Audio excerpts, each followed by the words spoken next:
ನಮಸ್ಕಾರ ಸ್ನೇಹಿತರೆ, ಡೈಲಿ ಫೋಕಸ್ಗೆ ಸ್ವಾಗತ. ಇವತ್ತು ಒಂದೊಳ್ಳೆ ಟಾಪಿಕ್ ತಗೊಂಡು ನಿಮ್ಮ ಮುಂದೆ ಬಂದಿದ್ದೀನಿ. ಅದನ್ನ ಕೇಳ್ತಿದ್ದಂತೆ ತಲೆಯಲ್ಲಿ ಪ್ರಶ್ನೆಗಳ ಮಳೆ ಸುರಿಯೋದು ಗ್ಯಾರಂಟಿ. ಆದರೆ ಅದಕ್ಕಿಂತ ಮುಂಚೆ ತಲೆಗೆ ಸ್ವಲ್ಪ ಹುಳ ಬಿಡ್ತೀನಿ. ನೀವು ನಿನ್ನೆ ರಾತ್ರಿ ಎಲ್ಲಿದ್ರಿ? ನಿಮ್ಮ ಹಾಸಿಗೆಯಲ್ಲ? ಅಲ್ವೇ ಅಲ್ಲ. ನೀವಿದ್ದಿದ್ದು ನಿಮ್ಮ ಮನಸ್ಸಿನ ಒಳಗೆ. ಅಲ್ಲಿ ನೀವು ಓಡಿದ್ರಿ, ಭಯಪಟ್ರಿ, ಬಿದ್ರಿ, ಎದ್ರಿ. ಆದರೆ ಎದ್ದು ನೋಡಿದಾಗ ನೀವಿದ್ದಿದ್ದು ಹಾಸಿಗೆಯಲ್ಲಿ. ಅಂದರೆ ನೀವು ಎಲ್ಲೂ ಹೋಗದೆ ಒಂದು ಜರ್ನಿ ಮಾಡಿ ಬಂದ್ರಿ. ಹಾಗಾದರೆ ದೇಹ ಹಾಸಿಗೆಯಲ್ಲಿ ಇದ್ದಾಗ ಮನಸ್ಸು ಅಷ್ಟು ದೂರ ಹೋಗಿದ್ದು ಹೇಗೆ? ಯಾವ ಟಿಕೆಟ್ ಇಲ್ಲದೆ, ಯಾವ ವಾಹನ ಇಲ್ಲದೆ ಯಾರು ನಿಮ್ಮನ್ನ ಜರ್ನಿಗೆ ಕರೆದೊಯ್ದಿದ್ದು? ಇವತ್ತು ನಾ ಹೇಳುವುದಕ್ಕೆ ಹೊರಟಿರೋದು ಅದೇ, ಕನಸೆಂಬ ಅದ್ಭುತ ಲೋಕದ ಬಗ್ಗೆ. ಈ ಕನಸು ಹೇಗೆ ಬೀಳುತ್ತೆ, ಯಾಕೆ ಬೀಳುತ್ತೆ ಅಂತ ಗೊತ್ತಿದೆಯಾ? ಇವತ್ತಿನ ವಿಶೇಷ ವರದಿಯಲ್ಲಿ ಕನಸಿನ ಸತ್ಯವನ್ನು ತೆರೆದಿಡ್ತೀವಿ. ಬನ್ನಿ, ಕನಸೆಂಬ ಮಾಯಾ ಲೋಕದಲ್ಲಿ ವಿಹರಿಸೋಣ. ಕನಸೆಂಬ ಅದ್ಭುತ ರಹಸ್ಯ ತರ್ಕಕ್ಕೆ ನಿಲುಕದ ಲೋಕ. ಅದೊಂದು ಅದ್ಭುತ ಲೋಕ. ಅಲ್ಲಿ ಲಾಜಿಕ್ ಕೆಲಸ ಮಾಡೋದಿಲ್ಲ, ಅನುಭವ ಮಾತ್ರ ನಿಜ ಅನ್ಸುತ್ತೆ. ಒಂದು ಕ್ಷಣದಲ್ಲಿ ನಾವು ಆಕಾಶದಲ್ಲಿ ಹಾರ್ತೀವಿ, ಮತ್ತೊಂದು ಕ್ಷಣದಲ್ಲಿ ನೆಲದಿಂದ ಕೆಳಕ್ಕೆ ಬೀಳ್ತೀವಿ. ಯಾವ ಭಯಾನಕ ಘಟನೆ ನಡೆದ್ರೂ ಅದು ಕನಸು ಅಂತ ಆ ಕ್ಷಣದಲ್ಲಿ ಗೊತ್ತಾಗೋದಿಲ್ಲ. ಅದು ಸತ್ಯ ಅಂತಾನೆ ಅನುಭವ ಆಗತ್ತೆ. ಅಲ್ಲಿ ಸತ್ತವರು ಮತ್ತೆ ಬದುಕಿ ಬರ್ತಾರೆ. ಕಳೆದ ದಿನಗಳ ನೆನಪುಗಳು ಮುಂದಿನ ದಿನಗಳ ಭಯದ ಜೊತೆ ಒಂದೇ ದೃಶ್ಯದಲ್ಲಿ ಮಿಕ್ಸ್ ಆಗತ್ತೆ. ಅದು ನಿಜವಲ್ಲ ಅಂತ ಗೊತ್ತಿದ್ರೂ ನಮ್ಮ ಹೃದಯ ಬಡಿತ ಮಾತ್ರ ನಿಜವಾಗೇ ಜೋರಾಗತ್ತೆ. ದೇಹ ಹಾಸಿಗೆಯಲ್ಲಿದ್ದಾಗ ಅಲೆದಾಡುವ ಮನಸ್ಸು. ಹಾಗಾದ್ರೆ ಪ್ರಶ್ನೆ ಏನ್ ಗೊತ್ತಾ? ದೇಹ ಹಾಸಿಗೆಯಲ್ಲಿ ಇದ್ದಾಗ ಮನಸ್ಸು ಈ ರೀತಿ ಅಲೆಯೋದು ಹೇಗೆ? ಯಾವ ನಿಯಮವೂ ಇಲ್ಲದ ಆ ಲೋಕವನ್ನ ನಮ್ಮ ಮೆದುಳು ಯಾಕೆ ಸೃಷ್ಟಿ ಮಾಡುತ್ತೆ? ಹಾಗಾದ್ರೆ ಕನಸು ಅಂದ್ರೇನು? ಕನಸು ಹೇಗ್ ಬೀಳತ್ತೆ? ಕನಸು ಯಾಕೆ ಬೀಳತ್ತೆ? ಇದು ಕೇವಲ ಕಲ್ಪನೆಯ ಆಟನಾ, ಅಥವಾ ನಮ್ಮ ಮನಸ್ಸಿನ ಒಳಗೆ ನಡೆಯೋ ಒಂದು ಗುಪ್ತ ಕ್ರಿಯೆನಾ? ಇವತ್ತು ನಾವು ಈ ಕನಸೆಂಬ ಮಾಯಾಲೋಕದ ಒಳಗೆ ಇಳಿದು ವಿಜ್ಞಾನ, ಮನಸ್ಸು ಮತ್ತು ಅನುಭವಗಳ ನಡುವಿನ ಅಂತರಂಗದ ಸತ್ಯವನ್ನ ತಿಳಿಯೋ ಪ್ರಯತ್ನ ಮಾಡೋಣ. ಹಾಗಾದ್ರೆ ಬನ್ನಿ, ಲಾಜಿಕ್ಗೆ ಮೀರಿದ ಆದರೆ ಮನಸ್ಸಿಗೆ ಹತ್ತಿರವಾದ ಕನಸೆಂಬ ಅದ್ಭುತ ಲೋಕದ ರೋಚಕ ಮಾಹಿತಿಗಳನ್ನ ತಿಳಿಯೋಣ. ಕನಸು ಅಂದ್ರೆ ಏನು? ನಾವು ಮಲಗಿದಾಗ ನಮ್ಮ ಮನಸ್ಸು ಸೃಷ್ಟಿಸೋ ಒಂದು ಲೈವ್ ಸಿನಿಮಾನೇ ಕನಸು. ಈ ಸಮಯದಲ್ಲಿ ದೇಹ ಸಂಪೂರ್ಣ ವಿಶ್ರಾಂತಿ ಸ್ಥಿತಿಯಲ್ಲಿರುತ್ತೆ, ಆದರೆ ಮೆದುಳು ಮಾತ್ರ ನಿಲ್ಲೋದಿಲ್ಲ. ದಿನವಿಡೀ ಸಂಗ್ರಹವಾದ ನೆನಪುಗಳು, ಭಾವನೆಗಳು, ಭಯ, ಆಸೆ, ಒತ್ತಡ ಎಲ್ಲವನ್ನ ಮೆದುಳು ಮಿಕ್ಸ್ ಮಾಡಿ ದೃಶ್ಯಗಳಾಗಿ ತೋರಿಸುತ್ತೆ. ಅದಕ್ಕೆ ಕೆಲವೊಮ್ಮೆ ಹಳೆಯ ಮುಖಗಳು, ಅಜ್ಞಾತ ಸ್ಥಳಗಳು, ಅಸಾಧ್ಯ ಘಟನೆಗಳು ಒಂದೇ ಕನಸಿನಲ್ಲಿ ಕಾಣಿಸುತ್ತೆ. ಸರಳವಾಗಿ ಹೇಳಬೇಕು ಅಂದ್ರೆ ಕನಸು ಅನ್ನೋದು ದೇವರ ಸಂದೇಶನೂ ಅಲ್ಲ, ಮಾಯಾಜಾಲವೂ ಅಲ್ಲ. ಅದು ನಮ್ಮದೇ ಮನಸ್ಸಿನ ಭಾಷೆ, ಮನಸ್ಸಿನ ಒಳಗೆ ನಡೆಯೋ ಒಂದು ನೈಸರ್ಗಿಕ ಪ್ರಕ್ರಿಯೆ. ಕನಸು ಯಾಕೆ ಬೀಳತ್ತೆ?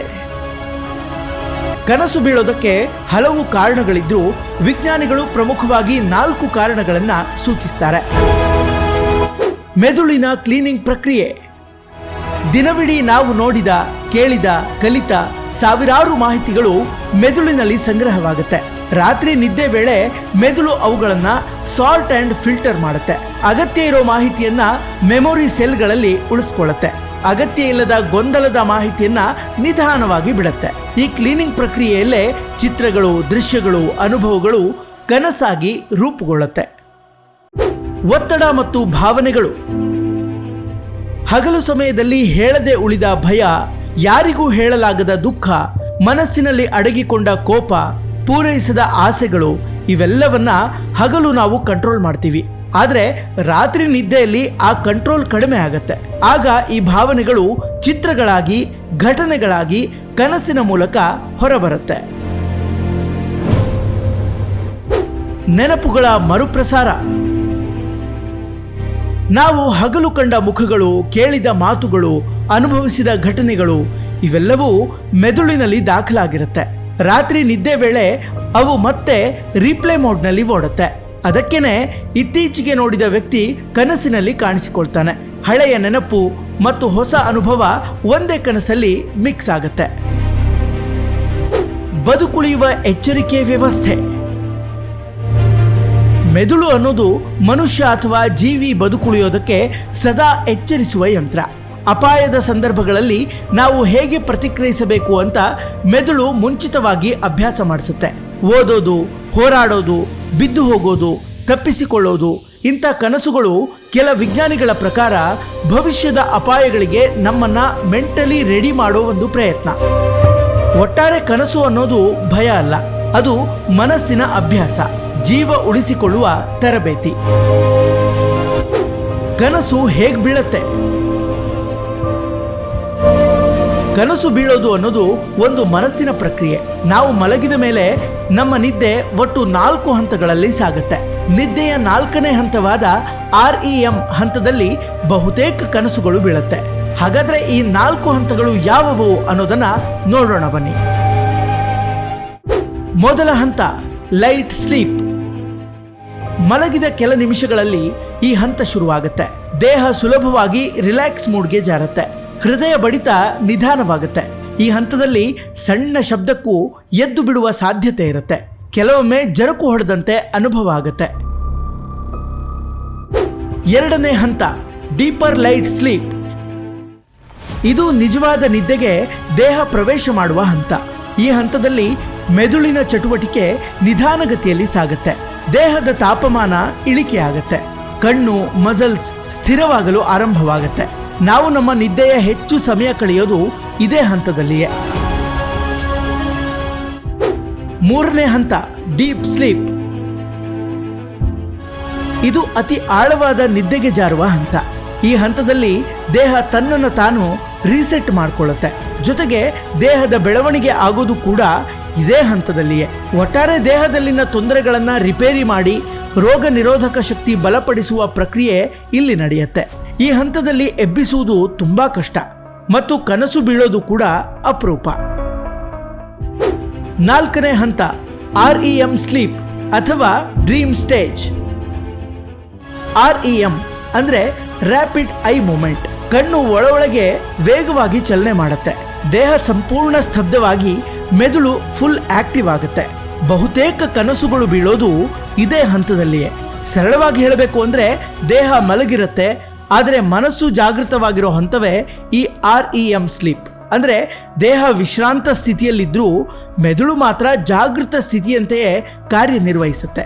ಇದನ್ನ ವಿಜ್ಞಾನ REM ಎಟೋನಿಯಾ ಅಂದ್ರೆ ದೇಹವನ್ನ ರಕ್ಷಿಸುವ ವ್ಯವಸ್ಥೆ ಅಂತ ಹೇಳುತ್ತೆ. ಇಷ್ಟು ಹೊತ್ತು ಕನಸು ಅಂದ್ರೆ ಏನು, ಈ ಪ್ರಕ್ರಿಯೆ ಹೇಗೆ ನಡೆಯುತ್ತೆ, ಹಂತಗಳು ಯಾವ್ಯಾವು ಅನ್ನೋದನ್ನ ತಿಳಿದುಕೊಂಡ್ವಿ. ಒಟ್ಟಾರೆ ಕನಸು ಅನ್ನೋದು ಅದೃಶ್ಯ ಲೋಕದ ರಹಸ್ಯ ಅಲ್ಲ, ಅದು ಮೆದುಳಿನೊಳಗಡೆ ನಡೆಯೋ ಒಂದು ನೈಸರ್ಗಿಕ ಪ್ರಕ್ರಿಯೆ. ಅದು ಭಯ ಹುಟ್ಟಿಸಬಹುದು, ಖುಷಿ ಕೊಡಬಹುದು. ಆದರೆ ಪ್ರತಿಯೊಂದು ಕನಸು ನಮ್ಮ ಮನಸ್ಸಿನ ಕಥೆಯನ್ನೇ ಹೇಳುತ್ತದೆ ಅನ್ನೋದನ್ನ ಅರ್ಥ ಮಾಡಿಕೊಂಡ್ವಿ. ಈಗ ಕನಸಿನಲ್ಲಿ ಎಷ್ಟು ವಿಧಗಳಿವೆ, ಮನುಷ್ಯನಿಗೆ ಮಾತ್ರ ಕನಸು ಬೀಳುತ್ತಾ, ಈ ಬಗ್ಗೆ ಅಧ್ಯಯನಗಳು ಸಂಶೋಧನೆಗಳು ಏನು ಹೇಳುತ್ತದೆ ಅನ್ನೋದನ್ನ ಒಂದೊಂದಾಗಿ ವಿವರಿಸ್ತೀವಿ, ಕೇಳಿ. ನಿರ್ದಿಷ್ಟವಾಗಿ ಇಷ್ಟೇ ವಿಧದ ಕನಸುಗಳು ಇದೆ ಅನ್ನೋದು ಇಲ್ಲದೆ ಇದ್ರೂ ಕೂಡ ಕನಸಿನ ವಿವಿಧ ಅನುಭವಗಳ ಪ್ರಕಾರ ಅದನ್ನ ವಿಂಗಡಣೆ ಮಾಡಬಹುದು. ವಿಜ್ಞಾನದ ಪ್ರಕಾರ ಕನಸುಗಳಲ್ಲಿ ಹಲವು ವಿಧಗಳಿವೆ. ಸಾಮಾನ್ಯ ಕನಸುಗಳು, ಇವು ದಿನನಿತ್ಯದ ಘಟನೆಗಳ ಪ್ರತಿಬಿಂಬ. ಭಯಾನಕ ಕನಸುಗಳು, ಇದು ಭಯ ಮತ್ತು ಒತ್ತಡದಿಂದ ಬೀಳೋ ಕನಸುಗಳು. ಮರು ಬೀಳೋ ಕನಸುಗಳು, ಇದು ಬಗೆಹರಿಯದ ಮನಸ್ಸಿನ ವಿಷಯದಿಂದ ಬೀಳುವಂತ ಕನಸುಗಳಾಗಿವೆ. ಇನ್ನು ಲೂಸಿಡ್ ಡ್ರೀಮ್ಸ್, ಕನಸಿನೊಳಗೆ ಕನಸು ಅಂತ ಗೊತ್ತಾಗೋದು ಈ ಲೂಸಿಡ್ ಡ್ರೀಮ್ಸ್ ನಲ್ಲಿ. ಡೇ ರೆಸಿಡ್ಯೂ ಡ್ರೀಮ್ಸ್, ಹಗಲು ನಡೆದ ಘಟನೆಗಳ ತಕ್ಷಣದ ಕನಸು ಇದು. ಫಾಲ್ಸ್ ಅವೇಕ್ನಿಂಗ್, ಎದ್ದೆ ಅಂತ ಕನಸಲ್ಲೇ ಅನಿಸೋದು. ಇವು ವಿವಿಧ ಕನಸುಗಳ ಪ್ರಕಾರಗಳಾಗಿವೆ. ಎಲ್ಲರಿಗೂ ಕನಸು ಬೀಳತ್ತಾ? ನಮ್ಮೆಲ್ಲರನ್ನ ಮುಖ್ಯವಾಗಿ ಕಾಡೋ ಪ್ರಶ್ನೆ ಅಂದ್ರೆ ಅದು ಎಲ್ಲರಿಗೂ ಕನಸು ಬೀಳುತ್ತಾ ಅನ್ನೋದು. ಹೌದು, ವಿಜ್ಞಾನ ಹೇಳೋ ಪ್ರಕಾರ ಪ್ರತಿಯೊಬ್ಬರಿಗೂ ಕನಸು ಬೀಳತ್ತೆ. ಮಗುವಿನಿಂದ ಹಿಡಿದು ವಯೋವೃದ್ಧರ ತನಕ ಪ್ರತಿದಿನವೂ ಕನಸು ಬೀಳತ್ತೆ. ಆದರೆ ಕೆಲವರಿಗೆ ನೆನಪಿರುತ್ತೆ, ಕೆಲವರಿಗೆ ನೆನಪಿರೋದಿಲ್ಲ ಅಷ್ಟೇ. ನನಗೆ ಕನಸು ಬೀಳಲ್ಲ ಅನ್ನೋದು ನೆನಪು ಇರದಿರುವ ಪರಿಣಾಮ ಅನ್ನಬಹುದು. ಅಧ್ಯಯನಗಳ ಪ್ರಕಾರ ಸುಮಾರು 90-95% ಕನಸುಗಳು ಮರೆತೇ ಹೋಗುತ್ತೆ. REM ಸ್ಲೀಪ್ನಿಂದ ತಕ್ಷಣ ಎದ್ರೆ ನೆನಪಿರುವ ಸಾಧ್ಯತೆ ಜಾಸ್ತಿ, ಆದರೆ 5 ನಿಮಿಷ ತಡವಾದ್ರೂ ಕನಸು ಮರೆತು ಹೋಗುವ ಸಾಧ್ಯತೆ ಹೆಚ್ಚು.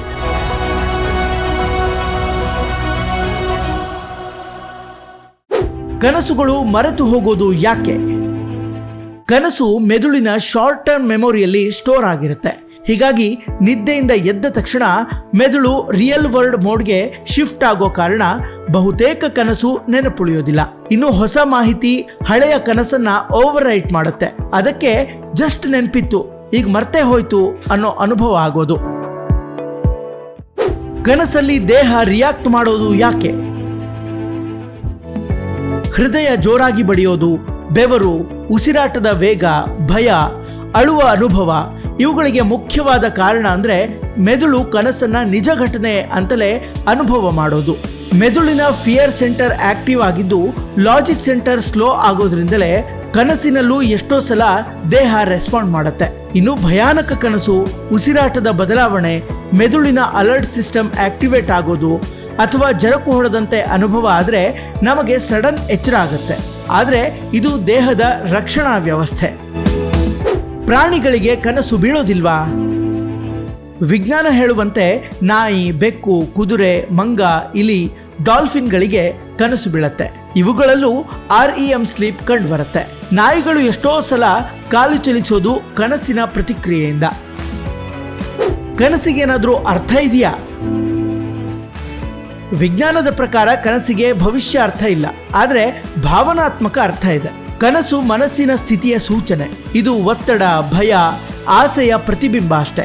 ಹಾಗಂತ ಕನಸು ಭವಿಷ್ಯ ಹೇಳೋದಿಲ್ಲ, ಆದರೆ ನಮ್ಮ ಮನಸ್ಸನ್ನ ಹೇಳುತ್ತೆ. ಇನ್ನು ಕನಸು ಅನ್ನೋದು ಸಂಪೂರ್ಣ ಮೆದುಳಿನ ಪ್ರಕ್ರಿಯೆ. ಮೆದುಳಿನ ವಿವಿಧ ಭಾಗಗಳಲ್ಲಿ ನಡೆಯೋ ಸಹಜ ಕ್ರಿಯೆಯಾಗಿದೆ. ಕನಸಿನ ಬಗ್ಗೆ ಅಧ್ಯಯನ ನಡೆದಿದೆಯಾ? ಸಂಶೋಧನೆ ಆಗಿದೆಯಾ? ಹೌದು, ಕನಸಿನ ಬಗ್ಗೆ ವ್ಯಾಪಕ ಅಧ್ಯಯನ ಮತ್ತು ವೈಜ್ಞಾನಿಕ ಸಂಶೋಧನೆಗಳು ನಡೆದಿವೆ. ಕನಸು ಕೇವಲ ಕಲ್ಪನೆ ಅಲ್ಲ ಅನ್ನೋದನ್ನ ವಿಜ್ಞಾನ ಶತಮಾನಗಳಿಂದ ಅಧ್ಯಯನ ಮಾಡ್ತಾ ಬಂದಿದೆ. ಸಿಗ್ಮಂಡ್ ಫ್ರಾಯ್ಡ್ ಆಧುನಿಕ ಮನೋವಿಜ್ಞಾನದಲ್ಲಿ ಕನಸಿನ ಅಧ್ಯಯನಕ್ಕೆ ಪ್ರಮುಖ ದಿಕ್ಕು ಕೊಟ್ಟವರು. ಫ್ರಾಯ್ಡ್ ಪ್ರಕಾರ ಕನಸು ಅಡಗಿದ ಆಸೆಗಳು, ಹೇಳಲಾಗದ ಭಾವನೆಗಳ ಪ್ರತಿಬಿಂಬ, ಮನಸ್ಸಿನ ಒಳಗಿನ ಒತ್ತಡದ ಹೊರಹೊಮ್ಮುವಿಕೆ. ಕನಸು ಮನಸ್ಸಿನ ಅಜ್ಞಾತ ಭಾಗದ ಕಿಟಕಿ ಅನ್ನೋದು ಫ್ರಾಯ್ಡ್ ವಾದ. ಇನ್ನು ಫ್ರಾಯ್ಡ್ ಶಿಷ್ಯ ಕಾರ್ಲ್ ಯುಂಗ್ ಕನಸಿಗೆ ಇನ್ನಷ್ಟು ವಿಶಾಲ ಅರ್ಥ ನೀಡಿದ್ರು. ಕನಸು ಅನ್ನೋದು ವೈಯಕ್ತಿಕ ಮಾತ್ರ ಅಲ್ಲ, ಇದು ಸಾಮೂಹಿಕ ಅನುಭವಗಳ ರಿಫ್ಲೆಕ್ಷನ್. ಸಿಂಬಾಲ್ಗಳ ಮೂಲಕ ಸಂದೇಶ ಕೊಡುತ್ತೆ. ಒಟ್ಟಾರೆ ಕನಸು ಮನಸ್ಸಿನ ಮಾರ್ಗದರ್ಶನ ಅನ್ನೋದು ಯುಂಗ್ ವಾದ. ಇನ್ನು 1950ರ ನಂತರ ವಿಜ್ಞಾನಿಗಳು REM ಸ್ಲೀಪ್ ಕುರಿತು ಸಂಶೋಧನೆ ನಡೆಸಿದ್ರು ಅನ್ನೋದು ವರದಿಗಳಿಂದ ಗೊತ್ತಾಗುತ್ತೆ. ವೇದ, ಉಪನಿಷತ್ತು, ಪುರಾಣಗಳಲ್ಲೂ ಕನಸಿನ ಉಲ್ಲೇಖ.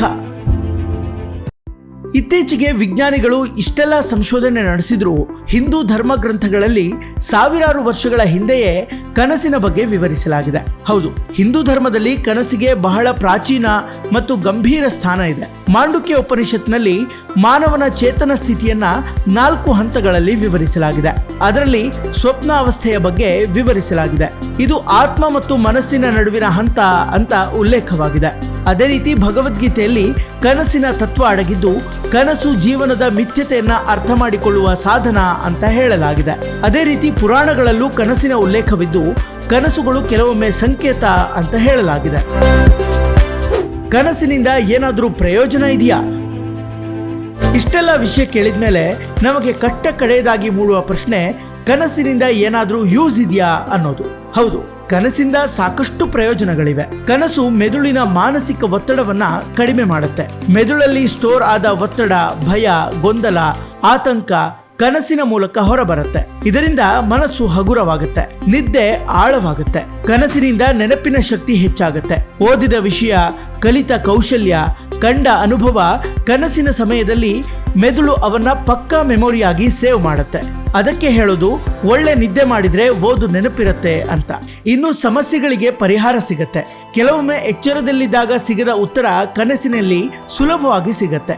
ಅನೇಕ ವಿಜ್ಞಾನಿಗಳು ತಮ್ಮ ಆವಿಷ್ಕಾರಗಳ ಐಡಿಯಾ ಕನಸಿನಲ್ಲೇ ಕಂಡಿದ್ದಾರೆ.